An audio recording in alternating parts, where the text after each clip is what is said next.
The rockets started falling at 3:47 a.m. While everyone ran for cover, the young medic ran straight into the collapsing medical tent where 7 wounded soldiers lay helpless. Because for Specialist Sarah Chen, leaving wounded soldiers behind wasn't an option, even when the base was under the heaviest attack in months. Sarah Chen was a 22-year-old Asian American female soldier, medium height, black hair, young but determined in appearance. She was a medical specialist stationed at Forward Operating Base Phoenix.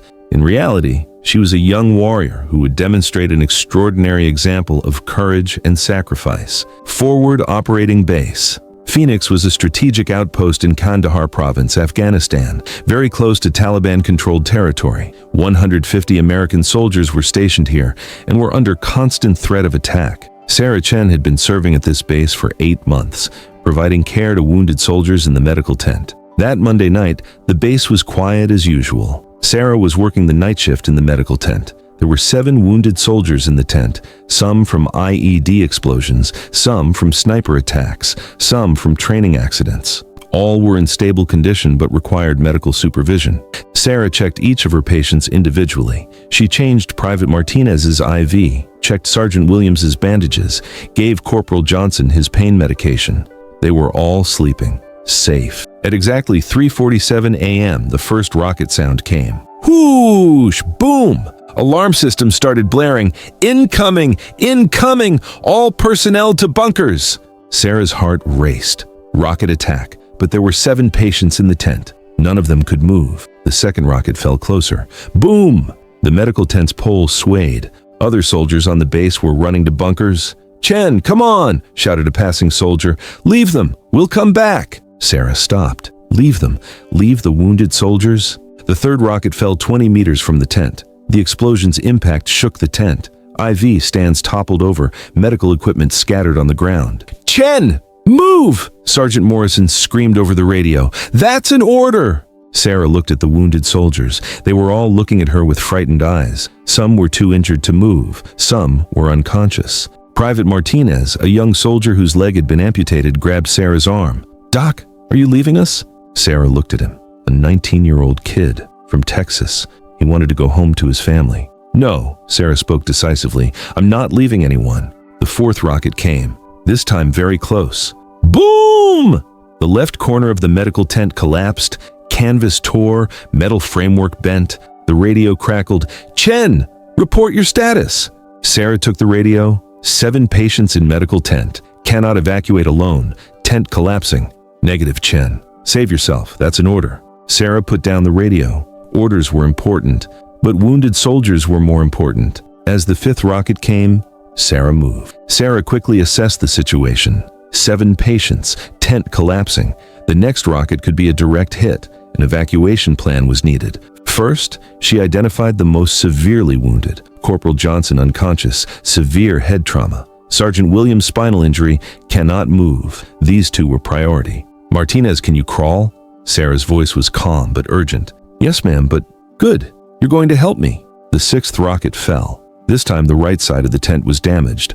A metal pole passed by Sarah's head. Sarah laid Johnson on a stretcher. "Martinez, grab the other end. We're moving him to the bunker." "But Doc, what about the others?" "One at a time. We'll get everyone." First trip. They carried Johnson to the bunker. 100-meter distance, rocket sounds continuing. Sarah left Johnson at the bunker entrance. "Stay with him," she told Martinez. "I'm going back." "Doc, you can't. Too dangerous." Sarah returned to the tent. Williams was next. Spinal injury, had to be carried very carefully. When the 7th rocket fell, Sarah was entering the tent. Canvas completely torn, framework collapsing, but 5 patients were still inside. "Williams, can you hear me?" "Yeah." "Scared, Doc." "I know. I'm getting you out." Sarah carefully transferred Williams to the stretcher. She used a spinal board, fitted a neck brace. She had to carry the 180-pound man by herself. Second trip. While carrying Williams to the bunker, the 8th rocket fell. Very close. It threw Sarah to the ground, but she protected the stretcher. "You okay, Doc?" Williams asked. "I'm fine. Keep moving." When they reached the bunker, other soldiers were surprised. "Chen, what are you doing? Command said abandon the tent." "Can't abandon patients," Sarah replied briefly. 3 more trips. Sarah returned to the tent for the 3rd time. This time the tent was almost completely collapsed. The entrance was barely open. "Remaining patients. Private Davis, broken ribs. Corporal Thompson, shrapnel wounds. Private Anderson, burn injuries. When the 9th rocket fell, the tent's roof completely collapsed. Sarah was trapped inside the tent. "Doc!" Davis screamed. "Are you okay?" Sarah emerged from under the canvas, blood trickling from her forehead, but conscious. "I'm okay. We need to move fast." Sarah helped Davis up. Despite his broken ribs, Davis was able to walk. "Can you make it to the bunker?" "Yes, ma'am." "Go. I'll get Thompson and Anderson." When the 10th rocket fell, Sarah was laying Thompson on the stretcher. The tent had now become rubble, but Sarah wasn't giving up. While carrying Thompson, Anderson tried to stand up. "Doc, I can walk." "No, your burns are severe. Wait for me." 4th trip. She carried Thompson to the bunker. Soldiers now started helping Sarah. They were surprised when they saw the condition of the tent. "Chen, that tent is completely destroyed. How are you still getting people out?" "One more," Sarah said. "Anderson's still there." Sarah returned to the tent for the 5th and final time. Anderson was trapped in the corner of the tent. A heavy metal beam had fallen on his legs. "Doc, I can't move! My legs!" Sarah examined the metal beam. Too heavy to lift alone. But she couldn't leave Anderson. The 11th rocket fell. This time a direct hit to the medical area, 10 meters from Sarah. "Anderson, I'm going to lift this beam. When I say move, you pull yourself out, okay?" "Doc, you can't lift that alone. Watch me." Sarah used all her strength, military training, adrenaline, pure determination. The beam slowly lifted. "Now, move." Anderson pulled himself out. He was free. As the 12th rocket came, Sarah put Anderson on her shoulder. Fireman's carry, the tent completely destroyed, debris everywhere. Sarah ran to the bunker carrying Anderson. The last rocket fell right behind them. The explosion's force threw them into the bunker entrance. When they entered the bunker, everyone was silent. Sarah had saved 7 patients, alone. Under rocket attack with the tent destroyed, Base Commander Colonel Williams came to the bunker. Specialist Chen. Sarah stood at attention, blood still trickling from her forehead. "Sir, I gave you a direct order to evacuate." Sarah looked straight ahead. "Yes, sir." "You disobeyed that order." "Yes, sir." Colonel Williams looked around. 7 wounded soldiers, all safe, all alive, because one young medic refused to leave them behind. Specialist Chen. "Yes, sir." "Outstanding work." The next morning, the rocket attack was over. Only debris remained where the medical tent had been, but 7 soldiers were alive. Sarah was taking care of her patients in the medical bunker. The cut on her head was bandaged, but she continued working. Private Martinez approached. "Doc?" "Yes?" "Thank you for not leaving us." Sarah smiled. "That's what we do. We don't leave people behind." Sergeant Williams spoke from his wheelchair. "Doc, you saved our lives, all of us. You would have done the same for me." Corporal Johnson, now conscious.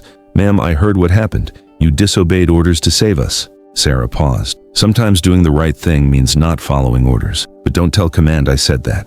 Laughter filled the bunker. For the first time in months, wounded soldiers were laughing.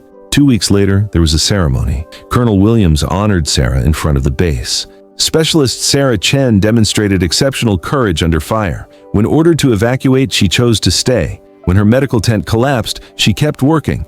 When rockets fell around her, she kept saving lives. Sarah stood at attention, in dress uniform. For extraordinary heroism in connection with military operations against an armed enemy, Specialist Chen is awarded the Bronze Star Medal. Applause filled the base, but Sarah valued most the applause from the 7 soldiers she had saved. After the ceremony, Martinez approached. "Doc, can I ask you something?" "Sure." "Weren't you scared when the rockets were falling?"